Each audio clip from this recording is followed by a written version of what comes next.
Good morning everyone. Praise God. എൻ്റെ പേര് മഞ്ജു. ദൈവത്തിൻ്റെ നാമത്തിന് മഹത്വം ഉണ്ടാകട്ടെ. നമ്മളെ ദൈവം യേശുക്രിസ്തു പിതാവിൻ്റെ മക്കളാക്കിയിരിക്കുകയാണ്. മക്കളാണെങ്കിൽ അവകാശികളാണ് നമ്മൾ, അല്ലെ? യേശുക്രിസ്തുവിൻ്റെ കൂട്ടവകാശിയാണ്. അപ്പോൾ യേശുവിനെ സംബന്ധിച്ചിടത്തോളം ഒരിക്കൽ പോലും യേശു എന്താ പറയുക, പാവപ്പെട്ടവനെ പോലും ബിഹേവ് ചെയ്യത്തില്ലല്ലോ, അല്ലെ? ദൈവത്തിൻ്റെ എല്ലാ അധികാരവും അവകാശവും യേശുവിനുണ്ട്. അപ്പോൾ അങ്ങനെയാകുമ്പം നമ്മളും മക്കളാകുമ്പം ദൈവത്തിൻ്റെ അവകാശികളാണെങ്കിൽ നമ്മൾക്ക് അതുപോലത്തെ ഒരു മൈൻഡിലായിരിക്കും നമ്മൾ ജീവിച്ചു പോകേണ്ടത്. അല്ലാതെ എനിക്കൊന്നുമില്ല, എന്നെക്കൊണ്ടൊന്നും സാധിക്കത്തില്ല, ഒരു പോവർട്ടി മൈൻഡ് സെറ്റപ്പിൽ നമ്മൾ ജീവിക്കുന്ന വ്യക്തികളാകരുത്, അല്ലെ? കാര്യം എന്താന്ന് വെച്ച് കഴിഞ്ഞാൽ അതിനായിട്ടല്ല നമ്മൾ വിളിച്ചിരിക്കുന്നത്, ദൈവത്തിൻ്റെ മക്കളായിട്ട് വിളിച്ചിരിക്കുന്നത്. ശരിക്കും നമ്മൾ ദൈവത്തിൻ്റെ മക്കളാണ്. വെറുതെ വാഗൊണ്ട് പറയുന്ന ഒരു കാര്യമല്ലത്, അല്ലെ? അത് ദൈവത്തിൻ്റെ മനസ്സിൽ നമ്മൾ മക്കള് തന്നെയാണ്. അത് നമ്മളെപ്പോഴും മനസ്സിലാക്കി വെക്കുക. അപ്പോൾ അങ്ങനെയാകുമ്പം നമുക്ക് എന്താ പറയുക, ഒന്നിൻ്റെയും കുറവുണ്ടാകത്തില്ലല്ലോ, അല്ലെ? ഒന്നിനും കുറവുണ്ടാകത്തില്ല നമ്മുടെ ജീവിതത്തിൽ. ഒരു കുറവുമില്ലാതെയല്ല നമ്മുടെ ദൈവം നമ്മൾ നോക്കിക്കൊണ്ടിരിക്കുന്നത്. അപ്പൊ ദൈവം നമ്മളോട് പറയുന്ന കാര്യം ഇങ്ങനെയാ, യേശുക്രിസ്തു എങ്ങനെയാണ് ചിന്തിക്കുന്നത് അതേ രീതിയിൽ ചിന്തിക്കുന്ന വ്യക്തികളായിരിക്കും, അല്ലെ? കാര്യം യേശുവിനെപ്പോൾ നമ്മളെ ആക്കി മാറ്റിക്കൊണ്ടിരിക്കുന്നു ഓരോ ദിവസം ചെയ്യുമ്പോൾ. അപ്പൊ അതിനെപ്പറ്റിയാണ് എനിക്ക് പറയാനുള്ളത്. അപ്പൊ നമുക്കൊന്ന് പ്രാർത്ഥിച്ച് സംസാരിക്കാം. കർത്താവേ, സമയത്തിന് നന്ദി പറയുന്നു. കർത്താവേ, അങ്ങയുടെ കൃപയ്ക്കായിട്ട് മൈറ്റി പാ ഞങ്ങളെ തേടിയെത്ത സ്നേഹത്തിനായിട്ട് നന്ദി പറയുന്നു കർത്താവെ. അങ്ങയുടെ വചനത്തിനായിട്ട് നന്ദി പറയുന്നു. വചനം വഴി ഞങ്ങളോട് സംസാരിക്കുന്നതിനായിട്ട് നന്ദി പറയുന്നു കർത്താവെ. കർത്താവെ, അങ്ങേക്ക് ഞങ്ങൾ ആരായിത്തീർന്നു, അങ്ങനെ തന്നെ ഞങ്ങൾ അങ്ങനെ തീരട്ടെ, അങ്ങനെ തന്നെ ആകട്ടെ കർത്താവ്. ലോർഡ് ഫാദർ ഗോഡ്, ഞങ്ങൾ അങ്ങേക്ക് ഞങ്ങൾ എങ്ങനെ ചിന്തിക്കണം അതുപോലെ തന്നെ ചിന്തിക്കുന്ന വ്യക്തികളായിരിക്കട്ടെ കർത്താവ്. Thank you Jesus mother. കർത്താവ്, ഞങ്ങൾക്ക് ഡീപ്പായിട്ട് മനസ്സിലാക്കാനുള്ള കൃപ തരുന്ന പക്ഷേ അങ്ങ് എന്താണ് ഞങ്ങൾക്കൊണ്ട് ചെയ്ത കോഴ്സ് ഓഫ് കാൽവറിയിൽ. Thank you. എൻ്റെ പ്രേസി മാസ്റ്റർ യേശുവിൻ നാമത്തിൽ ആമേൻ. യോഹന്നാൻ എഴുതിയ സുവിശേഷത്തിലേക്ക് പോകാം നമുക്ക്. യോഹന്നാന്റെ 6-ാമത്തെ ചാപ്റ്ററിന്റെ 1 തൊട്ട് 14 വരെയുള്ള വാക്കുകൾ നോക്കി. യോഹന്നാന്റെ 6-ന്റെ 1 തൊട്ട് 16 വരെയുള്ള വാക്കുകൾ ഇങ്ങനെ പറഞ്ഞിരിക്കുന്നു. അനന്തരം യേശു തിബരിയാസ് എന്ന ഗലീലിക്കടലിന്റെ അക്കരയ്ക്ക് പോയി. അപ്പോൾ അനന്തരം എന്ന് പറയുമ്പോൾ 5-ാമത്തെ ചാപ്റ്ററിൽ നമുക്കറിയാം, ബെഥസ്ദ പൂളിൽ ഉണ്ടായിരുന്ന പൂളിന്റെ കരയിൽ ഉണ്ടായിരുന്ന വ്യക്തിനെ സുഖപ്പെടുത്തുന്നു. അപ്പൊ അത് കണ്ടിട്ട് പരീശന്മാർക്ക് അങ്ങ് ഇഷ്ടപ്പെടുന്നില്ല, അല്ലെ? പിന്നെ അത് ക്വസ്റ്റിന് എന്ത് അധികാരമാണെന്നൊക്കെ ചോദിക്കുന്നു. യേശു പിന്നെ എക്സ്പ്ലെയിൻ ചെയ്യേണ്ടി വരുന്നു ഇതിനെല്ലാം ശേഷം, അല്ലെ?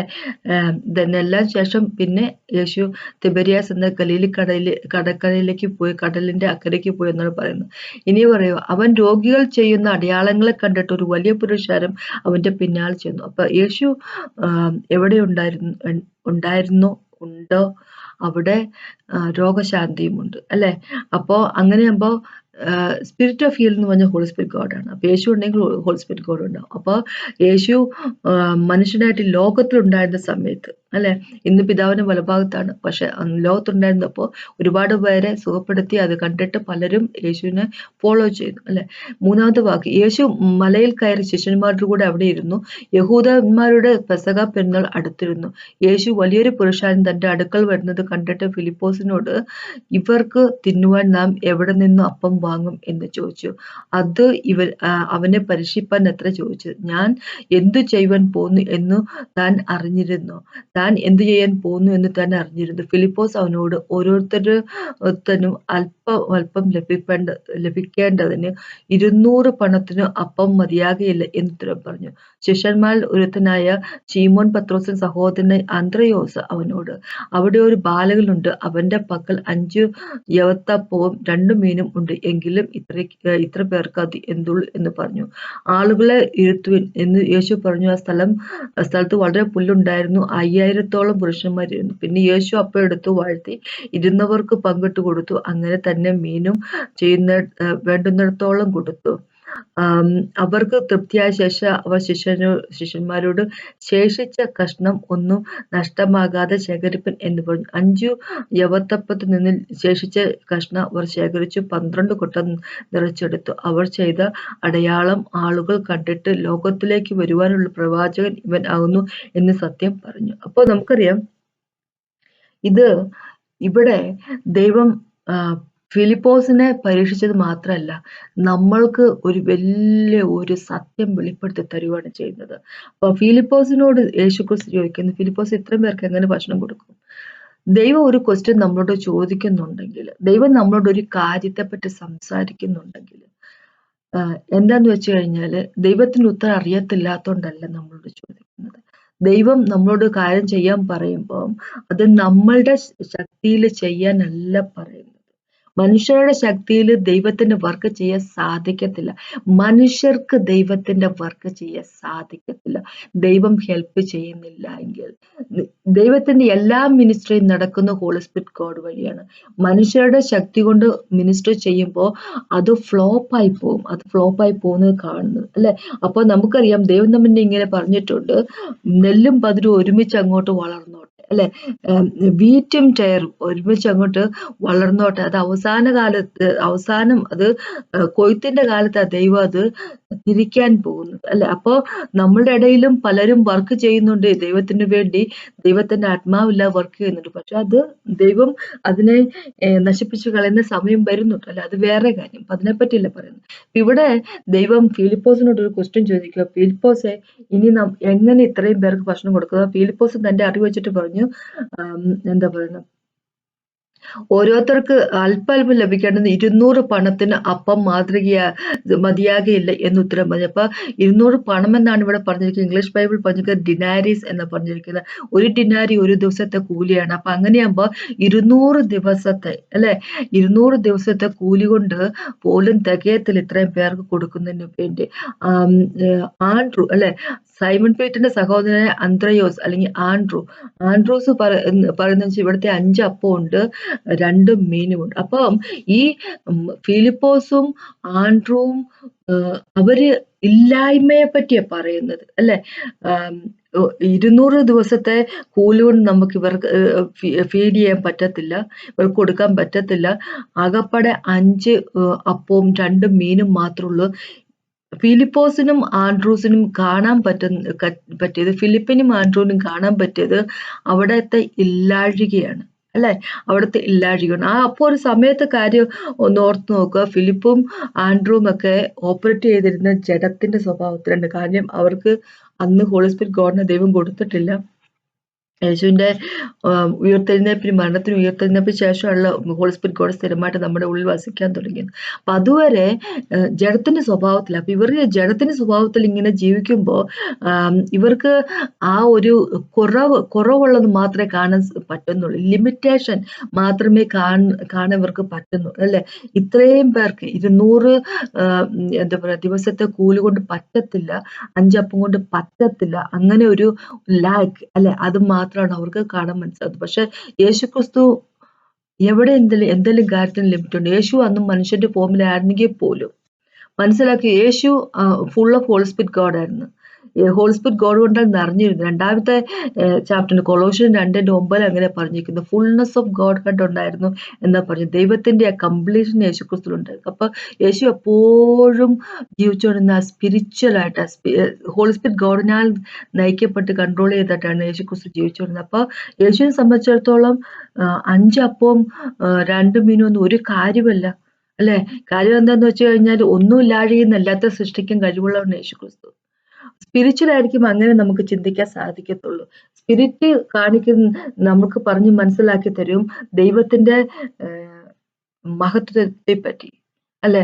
അതുകൊണ്ടാണ് നമ്മുടെ ദൈവം നമ്മളോട് പറയുന്നത്, നമ്മുടെ ജഡത്തിന്റെ കാർണൽ നേച്ചർ അല്ലെ, ജഡത്തിന്റെ സ്വഭാവം നമ്മൾ ജീവിച്ചു പോകരുത് എന്ന് പറഞ്ഞു. ജഡത്തിന്റെ സ്വഭാവം നമ്മൾ കൊല്ലണം എന്ന് പറഞ്ഞു. മോശപ്പെട്ട രീതിയിൽ പെരുമാറുന്നതിന് ഒഴിവാക്കുന്നതിന് വേണ്ടി, പാപം ചെയ്യുന്ന ഒഴിവാക്കുന്നതിന് വേണ്ടി, അതോടൊപ്പം തന്നെ ദൈവത്തിന്റെ പദ്ധതിയെയും പ്ലാനിനെയും പോലെ ജീവിക്കണമെങ്കിൽ നമ്മുടെ ഈ സ്പിരിറ്റ് ഉണ്ടെങ്കിൽ നമ്മുടെ ഈ ജഡത്തിന്റെ സ്വഭാവത്തിന് സാധിക്കത്തില്ല. കാരണം ജഡത്തിന്റെ സ്വഭാവത്തിന് എപ്പോഴും എന്താ പറയുക, ലിമിറ്റാണ് അല്ലെ ഉള്ളത്. അപ്പോ ഇങ്ങനെയല്ല നമ്മുടെ ജഡത്തിന്റെ സ്വഭാവം ആടത്തിന്റെ DNA ഉള്ളതാണ്. പക്ഷെ നമ്മുടെ പുതുതായിട്ട് നമ്മുടെ ഉള്ളിൽ ഫോം ചെയ്തിരിക്കുന്ന, ദൈവം സൃഷ്ടിച്ചിരിക്കുന്ന ആ സ്പിരിച്വൽ, നമ്മുടെ സ്പിരിറ്റ് എന്ന് പറയുന്നത് യേശുവിന്റെ DNA അപ്പൊ യേശുവിന്റെ DNA ആണെങ്കിൽ യേശു ചിന്തിക്കുന്ന പോലെ ചിന്തിക്കാൻ സാധിക്കത്തുള്ളൂ. അപ്പൊ ഇവിടെ ഫിലിപ്പോസിനും അന്ത്രയോസ് അല്ലെ, ആൻഡ്രൂവിനും ഫിലിപ്പിനും ആകപ്പാടെ ചെയ്യാൻ പറ്റും. അവരിങ്ങനെ പറഞ്ഞു, നമുക്കില്ല അല്ലെ? നമുക്ക് ആവശ്യത്തിനില്ല. അതുകൊണ്ട് നമ്മളെ കൊണ്ട് സാധിക്കത്തില്ല. അത് തന്നെയല്ലേ നമ്മളെപ്പോഴും പറയുന്നത് അല്ലെ? നമ്മളെ മുമ്പില് പണം ഒരു വലിയ ഒരു ഇത് എന്താ പറയുക ഒരു വിലങ്ങുതടിയായിട്ട് നിൽക്കും. മിക്കവാറും പല പല സമയത്തും അല്ലെ? പല കാര്യങ്ങൾ ചെയ്യുന്നതിന് വേണ്ടി. അല്ലെങ്കില് അത് പണത്തിന്റെ കാര്യം വിട്. ആം, എന്താ പറയാ ആരോഗ്യത്തിന്റെ കാര്യങ്ങൾ. എനിക്ക് വയ്യ അല്ലെ? എനിക്ക് വയ്യ. എന്നെക്കൊണ്ട് ചെയ്യാൻ സാധിക്കത്തില്ല. കാരണം എനിക്ക് വയസ്സാവുന്നു. എനിക്ക് എനിക്ക് ശരീരത്തിന് സുഖമില്ല. അപ്പൊ വയ്യ, ഇല്ല, ഇല്ല എന്നുള്ളൊരു രീതിയില് അല്ലെ? അതിനെപ്പറ്റി നമ്മളെപ്പോഴും പറയുന്നു. പിന്നെ നമ്മുടെ കുടുംബജീവിതത്തിന്റെ കാര്യത്തിൽ, കുഞ്ഞുങ്ങളുടെ ജീവിതത്തിന്റെ കാര്യത്തില് എന്റെ ജീവിതം ഇങ്ങനെ ആയിരിക്കത്തുള്ളൂന്നേ, അല്ലെങ്കിൽ എന്റെ വർക്ക് പ്ലേസിലെ പ്രൊബലങ്ങൾ ഇങ്ങനെ ആയിരിക്കത്തുള്ളൂ. അങ്ങനെ ഒരു പോവർട്ടി മൈൻഡ് സെറ്റപ്പ് അല്ലെങ്കിൽ എന്താ പറയുക ഒരു ഡിഫീറ്റഡ് ആയിട്ടുള്ള ഒരു മൈൻഡ് സെറ്റപ്പ് അത് മിക്കവാറും നമ്മളില് യേശുക്രിസ്തു വിശ്വസിക്കുന്ന വ്യക്തികള് ക്രിസ്ത്യാനികളുടെ ഇടയിൽ കണ്ടുവരുന്ന കാര്യം, ക്രിസ്ത്യൻസിന്റെ ഇടയിൽ കണ്ടുവരുന്ന കാര്യമാണ്. അപ്പൊ ദൈവം നമ്മളെ പഠിപ്പിക്കുകയാണ് വലിയൊരു കാര്യം. അങ്ങനെ ആയിരിക്കരുത്. ആ ഒരു മൈൻഡ് സെറ്റപ്പിൽ നമ്മൾ ആയിരിക്കരുത്. കാരണം അവൻ ലോകത്തെ വീണ്ടും എന്താ പറയുക ഓവർകം ചെയ്തവനാണ് യേശുക്രിസ്തു അല്ലെ? ആം, ഉം, ജയിച്ചവനാണ്. ക്രോസ് ഓഫ് കാൽവറി നമ്മളുടെ സകല പാപത്തെയും അല്ലെ ദൈവം വാഷ് ചെയ്ത് കളഞ്ഞ് ദൈവത്തിന്റെ ജീവിതം അല്ലെ യേശുവിന്റെ ജീവിതം നമുക്ക് തന്നതാണ്. അബണ്ടൻസ് ഓഫ് ലൈഫ് ആണ്. ഓവർഫ്ലോ ചെയ്യുന്ന പോലെ ലൈഫാണ് നമുക്ക് ദൈവം തന്നിരിക്കുന്നത്. കുറച്ച് ജീവിതമല്ല അല്ലെ? വാരിക്കോരിയാണ് നമുക്ക് ജീവൻ തന്നിരിക്കുന്നത്. അപ്പൊ ജീവിതം എന്ന് പറയുമ്പോൾ ജീവൻ എന്ന് പറയുമ്പോൾ അതെല്ലാം ജീവിതത്തിന്റെ എല്ലാ ഏരിയയിലും നമുക്കുണ്ടല്ലോ. അബണ്ടൻസ് ഓഫ് ലൈഫ് തരുന്നത് നമ്മുടെ ജീവിതത്തിന്റെ എല്ലാ ഏരിയയിലുമാണ് അല്ലെ? അല്ലാതെ നമുക്ക് ജീവിച്ചിരിക്കാൻ പറ്റും. നിത്യജീവിതമുണ്ട്. അതും മാത്രം അതിനെപ്പറ്റി മാത്രമല്ല പറഞ്ഞു. ഈ ലോകത്തിലും ആ ഒരു നിറവില് ജീവിക്കുന്നതിന് വേണ്ടിയാണ് ദൈവം നമ്മളെ വിട്ടിരിക്കുന്നത്. എപ്പോഴും മനസ്സിലാക്കുക അല്ലെ? യേശുവിനെ പോലെ ചിന്തിക്കാൻ നമുക്ക് മനസ്സിലാക്കുക. നമ്മൾ സ്പിരിറ്റിൽ നിന്ന് ചിന്തിക്കുക. നമ്മളുടെ ജഡത്തിന്റെ രീതിയിലുള്ള ചിന്ത നമ്മൾ ചിന്തിക്കാതിരിക്കുക. ഇനിയിപ്പോ യേശു ഇവിടെ എന്ത് ചെയ്യുന്നു വെച്ച് കഴിഞ്ഞാല് 5 അപ്പമല്ലേ ഉള്ളൂ, 2 മീനും ഉണ്ട്. ഇതും കൊണ്ട് ഞാൻ എങ്ങനെ ചെയ്യും? എങ്ങനെ ഇത്രയും പേര് വന്നിരുന്നും പോയി ഇവർക്ക് എങ്ങനെ ഞാൻ ഭക്ഷണം കൊടുക്കും? അങ്ങനെയൊന്നും യേശു ചിന്തിച്ചില്ല. യേശു ഒറ്റ കാര്യം മാത്രമേ ചെയ്തുള്ളൂ. എന്താന്ന് വെച്ചാൽ ഒരു എന്താ പറഞ്ഞ യേശു ഇങ്ങനെ പറഞ്ഞു ആളുകളെ ഇരുത്തു എന്ന് പറഞ്ഞിട്ട് ആ സ്ഥലത്ത് വളരെ പുല്ലുണ്ടായിരുന്നു. പിന്നെ യേശു അപ്പം എടുത്ത് വാഴ്ത്തി താങ്ക്സ് പറഞ്ഞു അല്ലെ? അപ്പം കയ്യിലെടുത്തിട്ട് വാഴ്ത്തി ഇരുന്നവർക്ക് പങ്കിട്ട് കൊടുത്തു. പക്ഷെ ഇംഗ്ലീഷ് ബൈബിൾ പറഞ്ഞിരിക്കുന്നത് അത് ശിഷ്യന്മാരുടെ കയ്യിലേക്ക് കൊടുത്തു എന്ന് പറഞ്ഞിരിക്കുന്നത്. അപ്പം എടുത്ത് കയ്യിൽ വെച്ചിട്ട് അത് നന്ദി പറഞ്ഞിട്ട് ശിഷ്യന്മാർക്ക് ഡിസ്ട്രിബ്യൂട്ട് ചെയ്ത് കൊടുത്തു എന്നാ പറഞ്ഞിരിക്കുന്നത്. എന്നിട്ട് അവര് ശിഷ്യന്മാരാണ് അത് എല്ലാവർക്കും വീതിച്ചു കൊടുക്കുന്നത്. അപ്പോ ദൈവം ഇങ്ങനെ പറയുക, നമ്മള് ചെയ്യേണ്ട കാര്യം നമുക്ക് എത്ര കുറച്ചാണെന്ന് പറഞ്ഞാൽ പോലും നമ്മളുടെ കയ്യിൽ ഉണ്ട്. നമ്മുടെ ശമ്പളത്തിന്റെ കാര്യം ആയിക്കോട്ടെ, നമ്മുടെ എന്തെങ്കിലും ആയിക്കോട്ടെ അല്ലെ? നമ്മുടെ കൈ കുറച്ചേ ഉള്ളൂവെങ്കിൽ നമുക്ക് ഒരു കുറവാണ് ഉള്ളതെങ്കിൽ നമ്മള് കുറവെന്നല്ല എന്തും ആയിക്കോട്ടെ അല്ലെ? കുറച്ച് അധികം ഉണ്ടായിക്കോട്ടെ, എന്നാലും ദൈവം ഇങ്ങനെ പറഞ്ഞേക്കുന്നു ഒരിക്കൽ പോലും എനിക്ക് ഇത്രേ ഉള്ളല്ലോ, എന്റെ അസുഖങ്ങൾ ഇങ്ങനെ ആയിരിക്കുമല്ലോ എപ്പോഴും, എന്റെ ജീവിതം ഇങ്ങനെ ആയിരിക്കുമല്ലോ, എന്റെ ഹസ്ബൻഡ് ഇങ്ങനെ ആയിരിക്കും, എന്റെ വൈഫ് ഇങ്ങനെ ആയിരിക്കുമല്ലോ, അങ്ങനെ എന്താ പറയാ അതിന്റെ ലിമിറ്റിനെ പറ്റി ചിന്തിക്കാതിരിക്കുക അല്ലെ?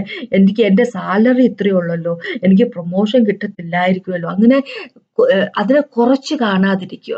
അങ്ങനെ നമ്മൾ പറയുമ്പോൾ എന്താ പറ്റുമെന്ന് വെച്ച് കഴിഞ്ഞാല് എനിക്ക് ഇത്രയേ ഉള്ളൂ, എന്റെ ശമ്പളം എനിക്ക് ഇത്രയേ ഉള്ളൂ, ഇതുകൊണ്ട് ഞാൻ എല്ലാം കൂടെ എങ്ങനെ ഞാൻ നടത്തുന്നു, ഇതുകൊണ്ട് ഞാൻ എല്ലാം നടത്തുന്നത്, എനിക്ക് ഇത്രേ കുറച്ചേ ഉള്ളൂ എന്ന് നമ്മൾ പറയുമ്പോൾ ശരിക്കും പറഞ്ഞാൽ നമ്മൾ അതിനെ ശപിക്കുകയാണ് ചെയ്യുന്നത് അല്ലെ?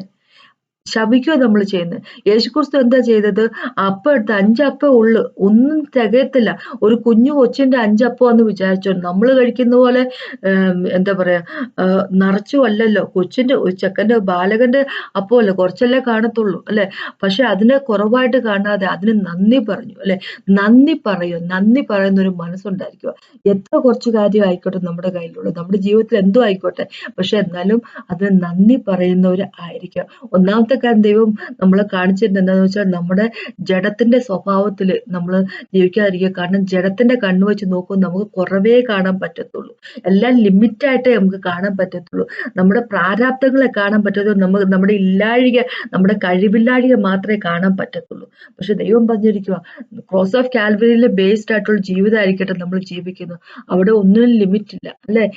കാരണം തന്റെ രക്തം കൊടുത്ത് യേശുക്രിസ്തു വീണ്ടെടുത്താണ് നമ്മളെ അല്ലെ? സൃഷ്ടാവായ ദൈവമാണ്. സൃഷ്ടാവായ ദൈവത്തിന് ഒന്നിനും ലിമിറ്റില്ല അല്ലെ. നമ്മൾ മക്കളാക്കി തീർത്തിരിക്കുക.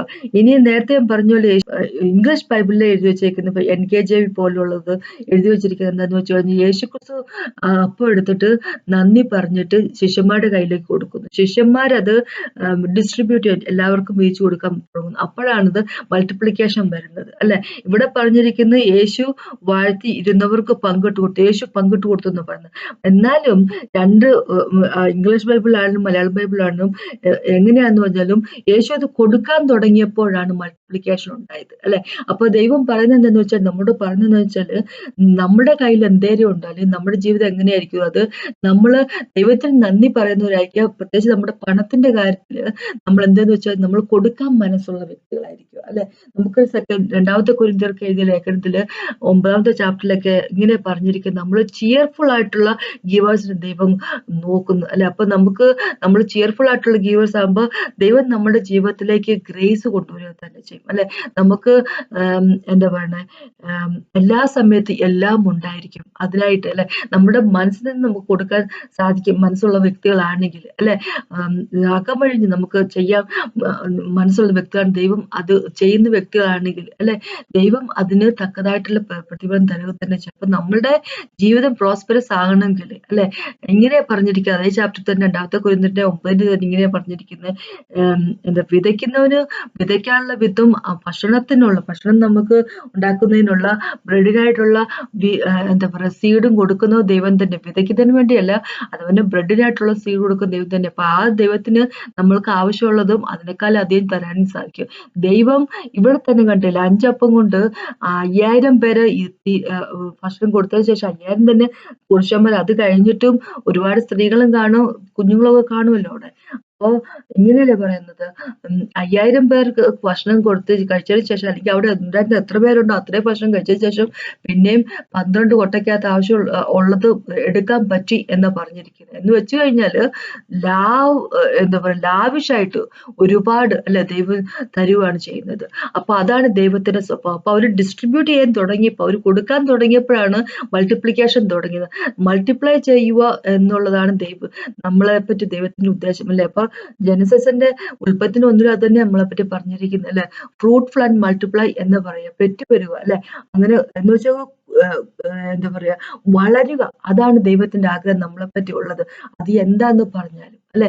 നമ്മുടെ സങ്കടത്തെ പറ്റിയൊന്നുമല്ല പറയുന്നത്, ദൈവം തന്നിരിക്കുന്ന നല്ല കാര്യത്തെ പറ്റിയാണ് പറയുന്നത്. അപ്പൊ ഇവിടെ 3 കാര്യങ്ങൾ യേശുക്രിസ്തു കാണിച്ചു തന്നിരിക്കും. ഒന്നാമത് നമ്മുടെ ജഡത്തിന്റെ സ്വഭാവത്തിൽ നമ്മൾ ജീവിക്കാതിരിക്കുക, ജഡത്തിന്റെ കണ്ണുകൊണ്ട് ഒരു കാര്യത്തെയും കാണാതിരിക്കുക അല്ലെ, ആത്മാവിന്റെ കണ്ണുകൊണ്ട് കാണുക, ദൈവം കാണുന്നത് പോലെ അല്ലെ. ഹോളി സ്പിരിറ്റ് ഗോഡിന്റെ ഹെൽപ്പോടുകൂടി ആത്മാവിന്റെ കണ്ണുകൊണ്ട് കാണുക. അപ്പൊ ദൈവം എങ്ങനെയാണ് ഓരോ കാര്യത്തെയും നോക്കിക്കാണുന്നത്, അതുപോലെ നമുക്ക് നോക്കിക്കാണാൻ സാധിക്കും അല്ലെ. പിന്നെ എന്താന്ന് വെച്ച് കഴിഞ്ഞാല് നന്ദി പറയുന്ന വ്യക്തികളായിരിക്കാം. എത്രയോ എന്ത് ചെറിയതാണെന്ന് പറഞ്ഞാലും, എന്തിനാന്ന് പറഞ്ഞാൽ എന്ത് സിറ്റുവേഷൻ ആയാലും നന്ദി പറയുന്ന മനസ്സുള്ളവരായിരിക്കും നമ്മൾ അല്ലെ. അതാ ദൈവം നമ്മൾ പറഞ്ഞിരിക്കുന്നത്, എപ്പോഴും നന്ദി പറയുന്ന വ്യക്തികൾ, റിജോയ്സ് ഓൾവേസ് എന്ന് പറഞ്ഞിരിക്കുന്നത്. അതോടൊപ്പം തന്നെ നന്ദി പറയുന്ന വ്യക്തികൾ ആയിരിക്കുക. പിന്നെ നമ്മൾ കൊടുക്കാൻ മനസ്സുള്ളവരായിരിക്കുക.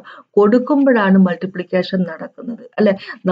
നമുക്ക് ദൈവം തന്നിരിക്കുന്ന അനുഗ്രഹം നമ്മുടെ കയ്യിൽ തന്നെ പിടിച്ചുകൊണ്ടിരിക്കുകയാണെങ്കിൽ അതൊരു അനുഗ്രഹമായിട്ട് തീരത്തില്ല. അതാ ദൈവം പറഞ്ഞിരിക്കുന്നത്. അനുഗ്രഹമായിട്ട് തീരണമെങ്കിൽ നമ്മൾ കൊടുക്കുന്നവരായിരിക്കണം, യേശുവിന്റെ സ്വഭാവമുള്ളവരായിരിക്കണം അല്ലെ. അപ്പോ 5 അപ്പവും 2 മീനും കൊണ്ട് 5000 പേരെ തീറ്റിക്കാൻ സാധിച്ച ദൈവം. ഇത് ബൈബിളിലെ കഥയൊന്നുമില്ല, ഇതൊക്കെ ശരിക്കും നടന്ന കാര്യങ്ങളാണല്ലോ. അപ്പൊ അങ്ങനെയാകുമ്പോ അത്രയും പേരെ തീറ്റിക്കാൻ പറ്റിയ ദൈവം ഇന്നും നമ്മളുടെ കൂടെ ഉണ്ടെന്നുള്ള കാര്യം നമ്മൾ എപ്പോഴും മനസ്സിലാക്കിയിരിക്കും അല്ലെ. അപ്പൊ കൊടുക്കുന്നവരായിരിക്കുക, ദൈവത്തിന് നന്ദി പറയുന്ന വ്യക്തികളായിരിക്കുക, പിന്നെ ജഡത്തിന്റെ സ്വഭാവത്തിൽ ഓപ്പറേറ്റ് ചെയ്യാതിരിക്കുന്ന വ്യക്തികളായിരിക്കുക. പിശാചി എന്നും നമ്മളെ എന്താ പറയാ, പോവർട്ടി മൈൻഡ് സെറ്റ് ഇപ്പം നിർത്താനാണ് താല്പര്യപ്പെടുന്നത്. ഇങ്ങനെയല്ലേ നമ്മുടെ കേരളത്തിലൊക്കെ പലവരും പാസ്റ്റർമാരൊക്കെ പറഞ്ഞു കേട്ടിട്ടുള്ള കാര്യം, അവർ ഒരുപാട് സഹിച്ചു, ദൈവത്തിന് വേണ്ടി സഹിച്ചു അല്ലെ, ഭക്ഷണമില്ലാതെ സഹിച്ചു. അപ്പൊ നമ്മൾ പലപ്പോഴും ചോദിക്കേണ്ട ഒരു ക്വസ്റ്റ്യൻ എന്താന്ന് വെച്ച് കഴിഞ്ഞാല്, അങ്ങനെ ആയിരിക്കുന്നതിന് വേണ്ടിയാണോ ദൈവം നമ്മളെ വിളിച്ചിരിക്കുന്നത്? അതിനു വേണ്ടിയാണ് വിളിച്ചിരിക്കുന്നത്. ദൈവം റിച്ചാണ്, വെൽത്തിയാണ്. അപ്പൊ അങ്ങനെയുള്ളപ്പോ നമ്മൾ എന്തുകൊണ്ടാണ് അങ്ങനെയായി തീരുന്നത് അല്ലെ. ഭക്ഷണമില്ലാത്തവരായിട്ട് കഷ്ടപ്പെടുന്ന എന്തുകൊണ്ടാണ് വരുന്നത് എന്നുള്ള എന്നുള്ള കാര്യം നമ്മൾ ചിന്തിക്കുക, ദൈവത്തോട് ചോദിക്കുക, അല്ലെ? ദൈവം ഒരിക്കലും അങ്ങനെ നമ്മളെ പറ്റി ഉദ്ദേശിക്കുന്നില്ല എപ്പോഴും, അല്ലെ? ഒറ്റ പ്രാവശ്യം പോലും കുറച്ച് ദിവസം ഒരുപക്ഷെ പ്രശ്നങ്ങൾ ഉണ്ടായിരിക്കാം, അല്ലെ? നമ്മളിപ്പോ വർക്കിന് ദൈവത്തിന്റെ വിലക്ക് ഇറങ്ങുമ്പോൾ കുറച്ച് ദിവസങ്ങൾ എന്തെങ്കിലുമൊക്കെ ബുദ്ധിമുട്ടൊക്കെ ഉണ്ടായിരിക്കും. പക്ഷെ അത് കഴിയുമ്പോൾ നമ്മൾ ഓട്ടോമാറ്റിക്കലി നമുക്ക് അബണ്ടൻസ് ഉണ്ടായേ പറ്റത്തുള്ളൂ. കാരണം എന്താണെന്ന് വെച്ചാൽ അത് ദൈവത്തിന്റെ ഹിതമാണ്. തന്റെ മക്കള് എന്നും അബണ്ടൻസിൽ തന്നെ ജീവിക്കുക എന്നുള്ളത് അത് ദൈവത്തിന്റെ ഹിതമാണ്, അല്ലെ? അബണ്ടന്റ് ലൈഫ് നമുക്ക് തന്നിരിക്കുന്നത്. നമ്മുടെ ജീവിതത്തിന്റെ എല്ലാ ഏരിയയിലും നമുക്ക് അബണ്ടന്റ് ലൈഫ് ഉണ്ടായിരിക്കണം. അത് ദൈവത്തിന്റെ നമ്മളോടുള്ള കരുതലാണ്, അല്ലെ? കാക്കേനെ വിട്ട് ഫീഡ് ചെയ്യാൻ സാധിക്കുന്നവനാണ് ദൈവം, അല്ലെ? അപ്പൊ അതേ ദൈവത്തിന് തന്നെ എന്താ പറയുന്നത്, ഡേവിഡിനെ രാജാവാക്കി തീർക്കാൻ സാധിച്ചവനാണ്, അല്ലെ? അപ്പൊ അങ്ങനെയാകുമ്പോ ദൈവത്തെ കൊണ്ട് ചെയ്യാൻ സാധിക്കാത്തതായിട്ട് ഒന്നും തന്നെയില്ല, അല്ലെ? അപ്പം പോവർട്ടി എന്നുള്ളതല്ല ജീവിതത്തിൽ ഒരു മേഖലയിലും, പോവർട്ടി എന്നുള്ളതല്ല ദൈവത്തിന്റെ ഇഷ്ടം എന്ന് എപ്പോഴും നമ്മൾ മനസ്സിലാക്കുക, അല്ലെ?